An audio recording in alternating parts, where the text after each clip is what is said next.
Next slide up then, Sarah. We're going on to Helen Easton, who is an assistant head Ivydale Primary School down in Southwark. She is also recently an OPAL mentor and is going to tell you all about that. Helen. Hi, hello. I'm currently an assistant head in an urban inner city school, and I'm just going to talk to you a little bit about my experience of urban children and their relationship with nature, and how important it is to get them outside because their experience is so limited. So, are you doing my slides, Kath? Have you got? Yeah. So we've got a concrete playground, and there has been very little access to nature for the children over the years. Just a couple of anecdotes before I kick off. So going on school trips, children would routinely say that the River Thames was the sea. They didn't have any experience. They hadn't been to the River Thames, even though we only live about a mile away, and they didn't know the difference between the sea and the River Thames. Also, I noticed their reaction to anything flying, bugs, creatures, bees, anything like that flying around, they would be horrified and terrified of these things because they were so unused to things that just exist in our natural environment. So we approached OPAL, Outdoor Play and Learning, to improve the quality of their play provision outside, to encourage them to enjoy being outside more. Next slide, please. So why outdoor play? The more children are outdoors, the more they're going to care about it. If we are trying to raise a generation of children that are going to care about the planet and the climate, they've got to understand why it's important. And I think inner city kids often don't really understand that.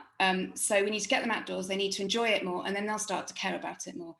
We also found that we were teaching a curriculum that touches on climate change, talks about environment and the natural world, but it was very hard to give them any real experiences of this. Next slide. In the urban playground, lots of children here have very limited access to nature. The urban playground is a very small enclosed Timax space. Things don't grow very easily. Children living in our vicinity have very limited opportunities for outdoor play. Lots of them live in flats, lots of them have no gardens. And so actually the only time they're outside is at school. So again, reiterating, we need to get them outside. And if this is the only space that we can get them outside, this is where we have to do it to get them to care about the outside and the natural world.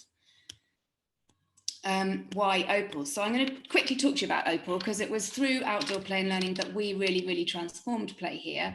OPAL give you a guided program through improving the quality of play and even building in access to natural resources, natural textures, mud, sand, water, so that even though there's only an urban concrete playground, they still have access to those sorts of things where they can play with mud and get messy and still feel familiar with those things that you naturally find in the environment.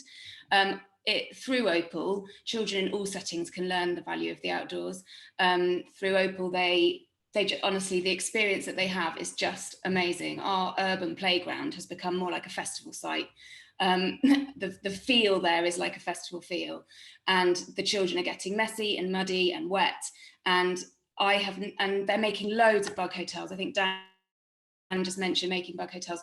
They make them all the time now, and just the other day I had a child with a bee on his shoulder, and he was using a bit of his apple from his fruit break to feed the bee. Whereas, before OPAL and before we'd got them more comfortable out there, they would never have done that. They would have just run away from the bee. So seeing them building a relationship with the outdoors and with nature has been amazing. Next slide. So other things that come with it, they build resilience to the outdoors. And by that I mean not just the physical way that they play, but rain, wind, they're much better. We don't keep them in if it's rainy and windy. So natural elements become less of a thing to fear for them. Through planting, exploring, playing, they get more familiar with things that you would find in more rural settings, and they just enjoy it so much more. So since we had OPAL, the outdoors is an integral part of their day now, and children used to want to stay inside. They used to avoid it sometimes if the weather was bad. Nobody wants to stay inside anymore. They have an awareness that there are different kinds of things to play with in outdoor spaces, and I definitely think that through OPAL they have become much more familiar with the outdoors and with nature, and that they're starting to care about it. And when we talk about nature and talk about their bug hotels and talk about the creatures that they find, they're showing compassion and care, which I think will indirectly lead to them being better children for the planet. Thank you.